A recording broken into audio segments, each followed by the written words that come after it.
waliwo munnaffe ku channel yaffe eri ey'okufumba eyitibwa LN256 wambuuza ku gaasi oyo n'ombuuza nti otegeera otya nti gaasi agenda kuggwaamu? Kibuuzo ekyo wakimbuuza. Kakati gaasi oyo osobola okumutegeera nti agenda kuggwaamu naddala abeera bamulina atuuka essaawa n'amumanyiira n'amulaba. Ng'ekisookera ddala gaasi oyo waba anaatera okuggwaamu akyusa enjaka. Ekirala waliyo ebipipa ebya plasitiiki, kati nga bw'olaba ekyo kiba kya plasitiiki oba tumuyite fiber munda, obeera osobola okulengera ekiri munda. Ate ejjukira gaasi yeefaananizaamu nga bw'onaalaba amazzi.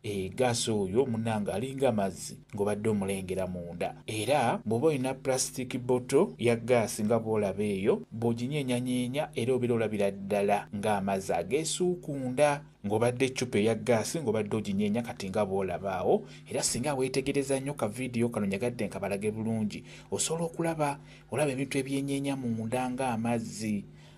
Oyo abeera gaasi.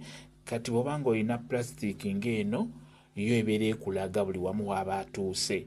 Otuuka essaawa n'omutunulako n'omulaba ng'atuuse makkati, n'oddamu n'omunyenyanyeenyamukko n'olaba ng'ali wansi ddala. Eno yo nnungi nnyo eraga gaasi w'abeera atuuse. Epipa ya plasitiiki eyo nnungi nnyo. Gwe yambuuza nti otegeera otya nti gaasi aweddemu oba anaatera okuggwaamu nti oba mwali. Bw'oba n'eccupa bw'ete ya plasitiiki eya fiber obeera osobola okumulaba bulungi nnyo munda nti anaatera okuggwaamu nti oba mwali oba bakuteereddemu.